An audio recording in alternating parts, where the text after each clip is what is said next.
اعوذ باللہ السمیع العلیم من الشیطان الرجیم بسم اللہ الرحمن الرحیم فلا وربک لا یؤمنون حتی یحکموک فیما شجر بینہم ثم لا يجدوا في أنفسهم حرجا مما قضيت ويسلموا تسلیما۔ رسول اللہ صلی اللہ علیہ وسلم پر ایمان، اس پہ بھی 4 باتیں داخل ہیں۔ پہلی بات کہ یہ ایمان رکھا جائے کہ اللہ براہ راست انسانوں سے خطاب نہیں کرتا، وہ انسانوں میں سے ہی کسی کو چنتا ہے جنہیں رسول کہا جاتا ہے، اس رسول کو معصوم بناتا ہے، اس پر پھر وحی نازل کرتا ہے اور وہ اپنی قوم کو دعوت دیتا ہے۔ اس کی قوم، ہر قوم کے لیے اللہ نے رسول بھیجے ہیں۔ جن رسولوں کے نام قرآن مجید میں ذکر ہو گئے، ہمارا ان پر ایمان ہے، اور اللہ نے چونکہ ہر قوم میں رسول بھیجے تو ان کی تعداد بہت زیادہ ہے، اللہ نے سب کے نام نہیں بتائے۔ ہم صرف انہی کو نبی مانیں گے جن کو اللہ نے ذکر کیا۔ اپنی سوچ سے کہ فلاں بھی اور فلاں بھی نبی تو نہیں ہو سکتا، ہمیں اس کی حاجت نہیں ہے۔ جن انبیاء کا تذکرہ اللہ کے قرآن میں موجود ہے یا رسول اللہ صلی اللہ علیہ وسلم کی صحیح حدیث پہ موجود ہے، ہم ان کو اللہ کا نبی اور رسول سمجھیں گے، اور ان کا نام لے کر ان پر ایمان وہ ضروری ہے کہ ہم آدم علیہ السلام، ابراہیم علیہ السلام، نوح علیہ السلام، ان کو نبی مانتے ہیں، اور اجمالاً اللہ نے ہر قوم میں نبی بھیجے، ہمارا ہر نبی پر ایمان ہے۔ ان کے ذریعے اللہ کی شریعت نازل ہوئی، تو یہ ایمان ہے۔ اس میں کفر کیا ہوگا کہ آدمی یہ کہے کہ نہیں، رسولوں کے بجائے اللہ عام ولیوں سے بھی کلام کرتا ہے، اور ولیوں کو بھی اللہ اپنا پیغام دیتا ہے، اور ولی شریعت کے محتاج نہیں ہیں، وہ طریقت کے راستے پر چلنے والے ہیں، لہذا ان کا راستہ جو ہے وہ سینہ بسینہ چلتا ہے، وہ اس طرح سیکھنے سے نہیں ہے، یہ اس کا کفر ہوگا۔ دوسری بات، انبیاء علیہ السلام کی جو صفات اللہ نے ذکر کی ہیں، اور جو رسول اللہ صلی اللہ علیہ وسلم کی صفات صحیح احادیث کے ذریعے ہم تک پہنچی ہیں کہ آپ قریش خاندان میں پیدا ہوئے، آپ کے والد کا نام عبداللہ تھا، آپ کی والدہ آمنہ تھی، تو ان پر ہمارا ایمان۔ عبد المطلب آپ کے دادا تھے، آپ قریش خاندان کے فرد تھے، آپ مکے میں پیدا ہوئے، مکے میں 13 سال رہے، پھر مدینہ چلے گئے، وہاں آپ نے ہجرت کی، راستے میں آپ نے سفر کیا۔ وہ ساری چیزیں جو آپ سے متعلق اللہ کا قرآن بیان کرتا ہے کہ انبیاء بشر ہوتے ہیں، انبیاء آخرکار فوت ہو جاتے ہیں، انہیں صحابہ روتے ہوئے دفن بھی کرتے ہیں، تو ان ساری باتوں پر ایمان، ان کی صفات پر ایمان، یقیناً یہ ایمان کا دوسرا لازمی حصہ ہے۔ اس میں کفر کیا ہوگا کہ آدمی ان صفات کا انکار کر دے کہ نہیں، آپ تو بشری نہیں، آپ تو نور من نور اللہ ہیں، آپ انسانوں میں سے پیدا ہی نہیں ہوئے، آپ آدم کی اولاد ہی نہیں ہیں، تو یہ اس کا کفر ہوگا۔ تیسری چیز، محبت۔ نبی کریم صلی اللہ علیہ وسلم سے محبت سب جہان والوں سے بڑھ کر کی جائے، اپنی ذات سے، اپنے والدین سے، اپنی اولاد سے، سب سے بڑھ کر محبت جو ہے وہ محمد رسول اللہ صلی اللہ علیہ وسلم سے کی جائے۔ جب بھی آپ کا نام آئے، آپ پر درود پڑھا جائے، اجر لیا جائے، اذان کے بعد آپ کے لیے وسیلے سے دعا کی جائے کہ اللہ ان کو وسیلہ و مقام عطا فرما جو صرف ایک شخص کو نصیب ہوگا، ان کے لیے دعا کی جائے۔ تو محبت یہ ایمان کا حصہ ہے۔ آپ صلی اللہ علیہ وسلم فرماتے ہیں کوئی شخص اس وقت تک مومن نہیں ہوگا جب تک اس کے دل میں میری محبت اپنے والدین سے، اپنی اولاد سے، اپنے سارے جہان سے اور خود اپنی ذات سے بڑھ کر کیوں نہ ہو۔ جب تک یہ محبت نہیں ہوگی اس وقت تک آپ پر ایمان نہیں ہوگا۔ اس کا کفر کیا ہے؟ ایسے کلمات کہنا جو آپ کی شان کے مطابق نہیں ہے، زبان سے ایسی بات نکالنا جس میں بے ادبی کا پہلو موجود ہو، یہ بالکل آپ کی محبت کے منافی ہے۔ یہ الگ چیز ہے کہ لوگ سمجھتے ہیں کہ فوت ہونا یہ آپ کی توہین ہے، نعوذ باللہ، ایسا نہیں ہے۔ جن صفات کا ذکر اللہ نے کر دیا کہ آپ دنیا سے تشریف لے گئے، آپ کو ہمیشہ کی زندگی نہیں ملی، 63 سال کی عمر میں آپ مدینے میں فوت ہوئے، آپ کے آخری دن کے واقعات وہ احادیث میں موجود ہیں، تو یہ ان کی شان کے خلاف نہیں ہے۔ لیکن کوئی ایسی بات کہنا جو ان کے شان کے مطابق نہ ہو، ان کی گستاخی کرنا، بے ادبی کرنا، یقیناً یہ آپ پر ایمان نہ لانے کے برابر ہے۔ اس کا کفر یہ بھی شامل ہے اس میں کسی درجے تک کہ آدمی ان عبارات کا دفاع کرے جو عبارات اس کے بڑوں نے لکھ دی، انہوں نے کس نیت سے لکھی، کیا ان کا مفہوم تھا، اس کی بجائے آدمی خام خواہ ان کی صفائیاں دیتا پھرے، ان کی تعویلات کرتا پھرے۔ وہ قرآن اور سنت نہیں ہے، وہ علماء کرام کی باتیں ہیں، اور علماء کرام معصوم نہیں ہوا کرتے، ان سے خطا ہو گئی۔ جیسے کہ عموماً ہمارے مخالفین پیش کرتے ہیں، یہ دیکھو تقویۃ الایمان میں شاہ اسماعیل نے لکھا ہے کہ اللہ کے سامنے ساری مخلوق چمار سے بدتر ہے۔ اب کیا ضرورت ہے چمار سے بدتر کہنے کی؟ ٹھیک ہے، شان اللہ کی بہت بلند ہے، انسانوں سے کوئی مقابلہ نہیں ہو سکتا، لیکن اس کو خاص یوں کہنا کہ وہ چمار سے بدتر ہے، بہرحال یہ بے ادبی کا پہلو موجود ہے۔ تو ہم ان کی صفائیاں نہ دیتے پھریں، ہمیں کوئی حاجت نہیں، صاف کہہ دیں کہ بھئی وہ معصوم نہیں تھے، عالم تھے، خطا ہو سکتی ہے، ہم ان کی خطاؤں میں ان کے ساتھ نہیں ہیں۔ نماز میں گدھے کا خیال آئے نماز نہیں ٹوٹتی، اور اگر کسی اللہ کے نبی صلی اللہ علیہ وسلم کا خیال آئے نماز ٹوٹ جاتی ہے۔ اب اس کی تعویلات بندہ کرتا پھرے تو بہرحال ہمیں اللہ نے مکلف نہیں کیا۔ اللہ نے ہمیں قرآن اور سنت اس پر عمل کے حکم دیا ہے۔ قرآن اور سنت سے ہٹی ہوئی کوئی بات کسی عالم نے، کتنا بڑا عالم کیوں نہ ہو، اگر اس کی زبان سے کوئی ایسا کلمہ نکلتا ہے تو ہم اس کے ذمہ دار نہیں ہیں۔ ہمارے ذمہ کیا ہے؟ ہمارے ذمہ صرف یہ کہنا ہے کہ ان کی یہ بات ہمیں غلط لگتی ہے۔ ان کی تعویل کیا تھی، انہوں نے توبہ کر لی یا نہیں کر لی، ہمارا ٹاپک ہی نہیں، اللہ نے ہم سے نہیں پوچھنا۔ وہ لوگ ہیں جو اللہ کے پاس جائیں گے اور چلے گئے ہیں، وہ اپنا حساب خود دے رہے ہیں، ہم اس سے آگے کچھ نہیں کہتے سوائے اس کے کہ ان کی یہ عبارت ہمیں درست نہیں لگتی۔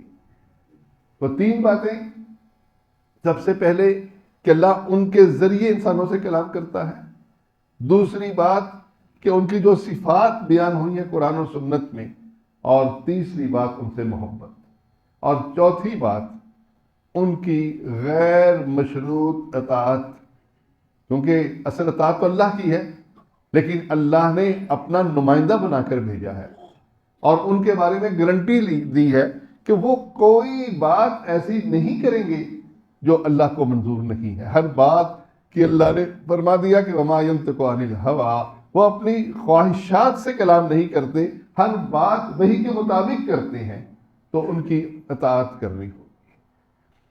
دیکھیے اطاعت میں یہ بات بھی ذہن نشین رہے کہ یہ تسلیم کرنا کہ میں ہر معاملے میں آپ کی اطاعت کروں گا۔ جیسے یہ آیت میں نے آپ کے سامنے پڑھی سورۃ نساء کی، اللہ فرماتا ہے فلا وربک، تیرے رب کی قسم یہ مومن نہیں ہو سکتے حتی یحکموک فیما شجر بینہم، جب تک اپنے ہر معاملے میں آپ کو حاکم نہ مان لیں۔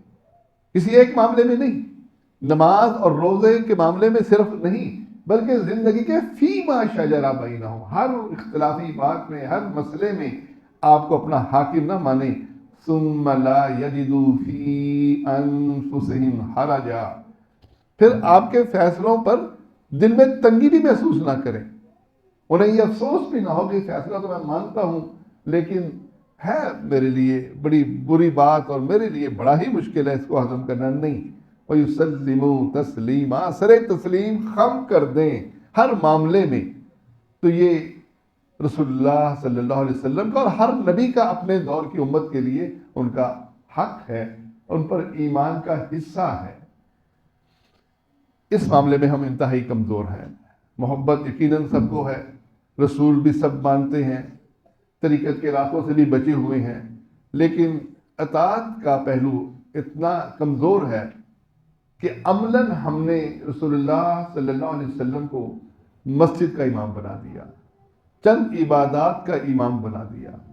مسجد میں آتے ہیں، آپ کی سنت کے مطابق نماز ادا کرتے ہیں، حج اور عمرہ کریں گے تو باقاعدہ علماء کرام سے پوچھیں گے یہ حج کیسے کرنا ہے، عمرہ کیسے کرنا ہے، کمی نہ رہ جائے، کوئی دم نہ پڑ جائے، روزے، زکوٰۃ، ان سب کے بارے میں ہم پریشان ہیں۔ لیکن کاروبار کیسے کرنا ہے، کبھی اس کے بارے میں ہمیں پریشانی لاحق نہیں ہوتی کہ یہ کاروبار جو میں کر رہا ہوں کیا شریعت میں اس کی اجازت ہے، کہیں یہ سودی کاروبار تو نہیں، کہیں نیٹ پر یہ کمانا کہیں شریعت کے خلاف تو نہیں، کیونکہ اس کے اندر یہ اور یہ کمزوریاں محسوس ہو رہی ہیں تو میں علماء کرام سے پوچھوں کہ شریعت کے مطابق ہے یا خلاف ہے۔ یہ ہم پر لازم ہے۔ ہم دین کو دنیا سے الگ نہیں کر سکتے۔ ایک لحاظ سے فرق ضرور ہے کہ نماز، روزہ، حج اور زکوٰۃ میں ہم پابند ہیں صرف وہی کچھ کرنے کے جو آپ صلی اللہ علیہ وسلم نے صحابہ کو بتایا۔ نماز کے بارے میں فرمایا جیسے میں نماز پڑھتا ہوں ایسے تم نماز پڑھو۔ زکوٰۃ اور حج اور عمرے کے بارے میں فرمایا کہ یہ اپنے مناسک مجھ سے سیکھو۔ تو یہ طریقے، اس میں ہم اپنی مرضی نہیں کر سکتے، لیکن معاملات میں ہماری اپنی مرضی چلے گی۔ کب تک؟ جب تک اللہ کے نبی صلی اللہ علیہ وسلم کا حکم نہ آ جائے، جب تک آپ کی ممانت نہ آ جائے۔ لباس کون سا پہنے، کس رنگ کا پہنے، اجازت ہے، کوئی رکاوٹ نہیں ہے۔ پابندی کیا ہے کہ وہ ٹخنے سے نیچے شلوار کا حصہ نہیں ہونا چاہیے، اس سے آپ نے منع کر دیا۔ اور غرور کے ساتھ کپڑے کو پیچھے لٹکا کر نہیں چلنا چاہیے۔ ایسا لباس نہیں ہونا چاہیے جس سے عورت کی مشابہت ہو، یا عورت ایسا لباس پہنے کہ مرد کی مشابہت ہو۔ تو جن چیزوں سے آپ نے منع کر دیا یا جن کا حکم دے دیا اس کے اندر ہم پھر پابند ہیں معاملات کے اندر۔ اب کاروبار کرنا ہے، کاروبار کے اندر سود آپ نے حرام کر دیا، رشوت حرام ہے، کسی کو کم ناپ کر دینا، لینا، ملاوٹ کرنا، ان سب چیزوں سے آپ نے منع کر دیا، یہ سب چیزیں حرام ہیں۔ اب آدمی کہے نہیں یہ نہیں ہماری، یہاں تو ہماری اپنی مرضی چلے گی، ہمارا اپنا معاملہ ہے، ہمارا اپنا کاروبار ہے، اس کاروبار کے اوپر بھی شریعت ہمیں کچھ کہے تو ہم شریعت کی بات نہیں مانتے۔ جو کھل کر ایسا اقرار کرے بھائی وہ مسلم نہیں ہے۔ دیکھیے قوم شعیب آپ کے سامنے ہے، قرآن مجید میں تذکرہ ہے، وہ شرک کے ساتھ جو بڑا جرم کرتی تھی وہ کیا تھا؟ ناپ تول میں کمی۔ وہ اپنے نبی کو کہتی ہے کہ اے شعیب کیا تیری نماز تجھے یہ حکم دیتی ہے کہ ہم سے یہ مطالبہ کرو کہ ہم اپنے والدین کے راستے چھوڑ دیں اور اپنے مال میں اپنی مرضی نہ کریں؟ نماز ٹھیک ہے تو پڑھ، لیکن اس کے ساتھ جو ہمارے بڑوں کے راستوں کو تو غلط کہتا ہے، یا جو تو یہ کہتا ہے کہ اپنے مال کے اندر بھی اپنی مرضی نہ کرو، ہم یہ نہیں مانتے۔ قوم تباہ ہو گئی۔ قوم لوط کیوں تباہ ہوئی؟ شرک بھی ہوگا، لیکن اللہ نے جو خاص بات ذکر کی وہ ان کی ہم جنس پرستی تھی۔ وہ کہتے ہیں کہ تیری بیٹیوں میں ہمارا کوئی حصہ نہیں ہے، ہم اس میں آزاد ہیں، ہم جو مرضی کریں۔ وہ لوطی عمل کرتے تھے اور اس عمل کو سمجھتے یہ تھے کہ ہم گناہ نہیں کر رہے۔ تو جب تک دیکھو یاد رکھیے، جب تک گناہ کا احساس ہے اس وقت تک آدمی مسلمان ہے۔ جب آدمی کہتا ہے کہ مجھ سے خطا ہو گئی، میں نے غلط کام کر لیا، اور اس کے بعد وہ کہتا ہے مولوی صاحب دعا کرو اللہ مجھے معاف کرے، اس وقت تک وہ مسلمان ہے۔ لیکن جب ڈھیٹ بن کر اعلانیہ گناہ کرتے ہوئے کہے کہ نہیں شریعت کا اس میں کیا دخل ہے، ہمارے ملک کا نظام ہے، ہم اگر سودی کاروبار ختم کریں گے تو قرضے کون دے گا، ہمارے سارے قرضے رک جائیں گے، اور وہ اس کے لیے باقاعدہ پھر اتنا دلیر ہو جائے کہ عدالتوں میں رٹ کرتا پھرے کہ سٹے آرڈر لے لیا جائے اسلامی نظریاتی کونسل کے فیصلے کے خلاف، اور وہ معاملے کو پینڈنگ کر کے ایسا لمبا کر دے کہ وہ مدتوں گزر جائیں اس کے مطابق فیصلہ ہی نہ ہو۔ تو اب یہ بغاوت ہے، یہ گناہ گاری نہیں ہے۔ آدمی کسی ایک معاملے کے اندر بھی اگر اپنے آپ کو شریعت سے آزاد تصور کرتا ہے اور اللہ کی حکمرانی کا تصور اپنے ذہن سے نکالتا ہے تو اس کا اسلام ختم ہو جاتا ہے۔ دیکھیے خاندانی جھگڑے ہیں، خاندانی جھگڑے میں بہن بھائیوں سے ناراض ہے، اور وہ ناراض ہوتے ہوئے کہتا ہے کہ مجھ سے غلطی ہو رہی ہے، مجھے نہیں کرنا چاہیے، لیکن کیا کروں، بس انسان ہوں، غصے میں آ گیا ہوں۔ ایک حد تک بات، یہ مسلمان آدمی ہے، گناہ گار ہے، لیکن کہتا ہے نہیں، یہ شریعت کا کیا دخل ہے؟ ایسے میری بیٹی کو طلاق دی ہے، میری بہن کو طلاق دی ہے، میرا اس سے کوئی تعلق نہیں ہے، میں اس کے بول ہی نہیں سکتا، اس میں مجھ پر کوئی گناہ نہیں ہے، یہ مولویوں کی باتیں ہیں۔ اب اس کا اسلام خطرے میں ہے۔ سزائیں ہیں، شریعتیں رکھی ہیں، اور کس لیے رکھی ہیں؟ کہ معاشرے میں بگاڑ نہ آئے، اور سزاؤں کے اندر بھی وہ یہ کہے کہ نہیں، اس سزا سے اصلاح نہیں ہوگی، یہ لڑکی گھر سے بھاگ گئی ہے، ٹھیک ہے، کماری ہے، شریعت نے اس کی سزا کوڑے رکھے ہیں، لیکن ان کوڑوں سے اصلاح نہیں ہوگی، ہم تو گولی ماریں گے تاکہ اگلی نسل کو سبق ملے، اور اگلی نسل جو ہے وہ یہ کام نہ کرے، ہم تو اس بچی کو گولی مار کر ختم کریں گے، اس کو زندہ رہنے کا حق نہیں ہے۔ اب یہ چیز شریعت سے بغاوت ہے۔ وہ سمجھے کہ شریعت اصلاح نہیں کرتی، شریعت کے مقابلے میں جو ہمارا پنچایتی فیصلہ ہے، جو ہمارا خاندانی فیصلہ ہے، اس سے اصلاح ہوگی، تو یقیناً اس میں اللہ کے نبی صلی اللہ علیہ وسلم کی وہ اطاعت نہیں کی جو مطلوب ہے، کہ فیما شجر بینہم، آپس کے ہر معاملے میں آپ صلی اللہ علیہ وسلم کی بات کو مانا جائے، اور پھر اس سے بڑھ کر استہزاء شروع کر دے کہ یہ کوڑوں والی شریعت ہمیں قبول نہیں، یہ کوڑوں والی شریعت یہاں نہیں چلے گی۔ اب یہ تو استہزاء ہے۔ دیکھیے اس کی مثال، خوبصورت مثال ہمیں اللہ نے دی یہودیوں کے بارے میں۔ یہودی کیا کرتے تھے؟ جنگیں کرتے تھے، لڑائی کرتے تھے۔ لڑائی میں قیدی بن جاتا کوئی یہودی، چاہے وہ مخالف قبیلے کا ہوتا، تو کہتے اس کو آزاد کرواؤ جلدی سے، بڑا ثواب ہے قیدیوں کو آزاد کروانا، اور وہ جلدی سے چاہتے تھے کہ قیدی آزاد ہو جائے، اس پر پیسے خرچ کرتے تھے۔ قیدیوں کو آزاد کرنے کے اوپر وہ اس کو نیکی جان کر وہ اس پر بڑے دلیر تھے، لیکن اللہ پوچھتا ہے کہ تم اس بات کو تو مانتے ہو کہ قیدی آزاد کرنے کا ثواب ہے؟ تمہیں یہ یاد نہیں کہ اللہ نے تو تمہیں آپس میں لڑنا بھی تو حرام کر دیا؟ تم آپس میں جو لڑائی کرتے ہو، ایک دوسرے کے خلاف جنگیں کرتے ہو، ایک دوسرے کو قتل کرتے ہو، شریعت میں اس کا تو کوئی تصور موجود نہیں ہے۔